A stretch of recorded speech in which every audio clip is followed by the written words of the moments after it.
নমস্কার, your internet school চ্যানেলে তোমাদের সকলকে স্বাগত।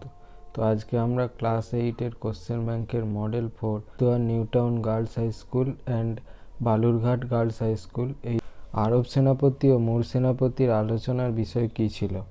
অপশান এ পূর্বপুরুষদের বীরত্ব, অপশান বি বা খ যুদ্ধের কাহিনী, গ তাদের ছেলেবেলা, ঘ রাজ্যপাট। সঠিকটা হবে ক পূর্বপুরুষদের বীরত্ব।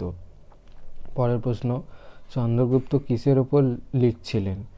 ক কলাপাতা, খ ছেঁড়া কাগজ, গ পদ্মপাতা, ঘ শুকনো তালপাতা। সঠিক উত্তরটা হবে ঘ শুকনো তালপাতা। 1-2 অথবা আমার কাছে কিরূপ আচরণ প্রত্যাশা করো? বক্তা হলেন ক সেলুকাস, খ সেকেন্দার, গ পুরু, ঘ চন্দ্রগুপ্ত। সঠিকটা হবে খ সেকেন্দার। 1-3 হাঁসের ডিম দুপুরবেলায় বের করে দেবে বলেছিল?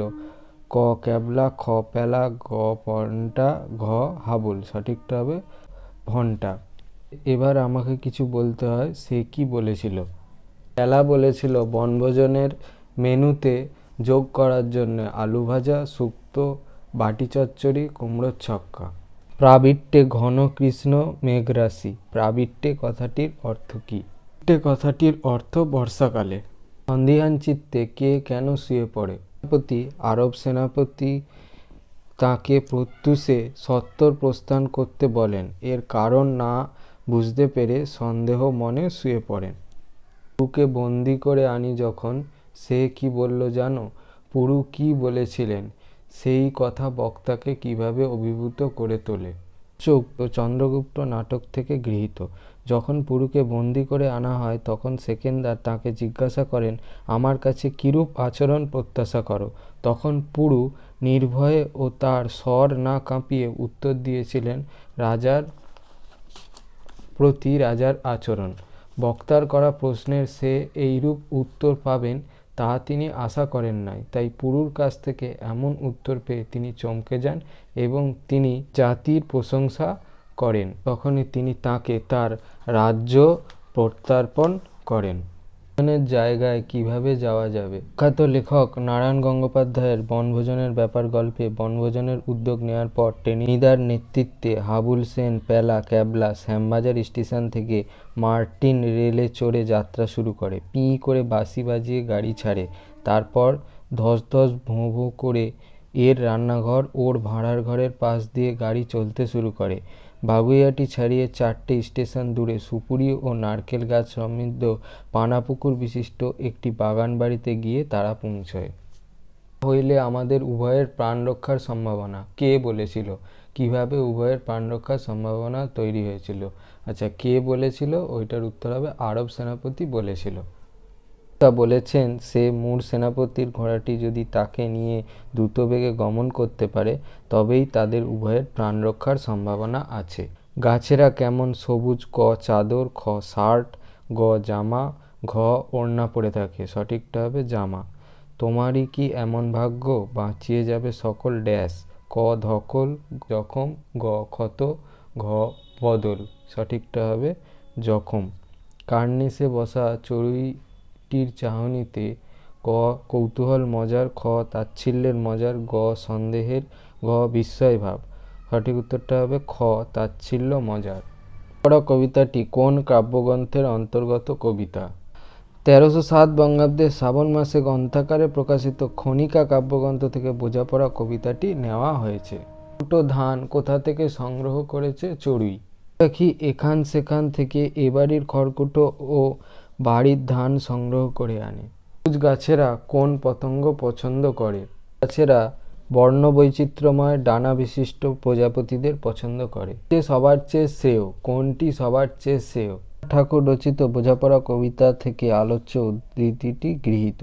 কবি উল্লেখ করেছেন, ভেসে থাকতে পারো যদি সেইটে সবার চেয়ে শ্রেয়। অর্থাৎ অপ্রত্যাশিত আঘাতে বিচলিত না হয়ে, হতাশ না হয়ে অস্তিত্ব রক্ষা করাকেই কবি ভেসে থাকা অর্থে প্রকাশ করেছেন, আর সেই কাজটি সবচেয়ে ভালো এমন দাবি জানিয়েছেন।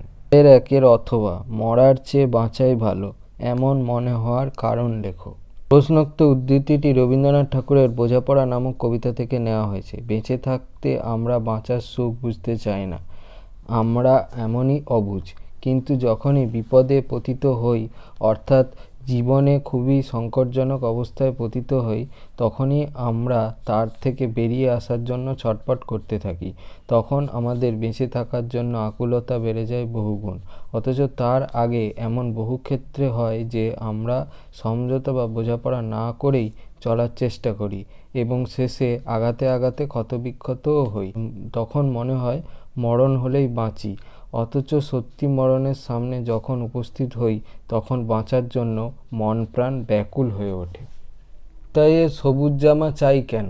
সবুজ রঙের জামা পরে আনন্দে অভিভূত হয়, সে কারণে তোতাইবাবুর একটা সবুজ পাতার মতো জামা চাই, যা তাকে আনন্দে আপ্লুত করবে। পাখি কোথায় এসে বসবে? উত্তরটা হবে বাবলা গাছে। দুর্গা কোথায় ব্রত পালন করেছিল?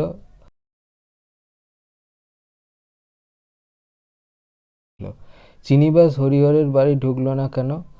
চিনিবাস হরিহরের বাড়ি ঢুকলো না কারণ সে জানতো অপু দুর্গাদের বাড়ির লোক তার কাছে কখনো কি কেনে না।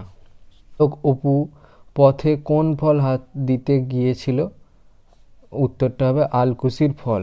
পথের পাঁচালী পাঠ্যাংশে বালক অপু কোথায় খরগোশের ছবি দেখেছিল? উত্তরটা হবে বর্ণপরিচয়ে খ এ। রবীন্দ্রনাথ শব্দে মোট দল আছে? ক 4টি, খ 5টি, গ 6টি, ঘ 2টি। সঠিকটা হবে 4টি।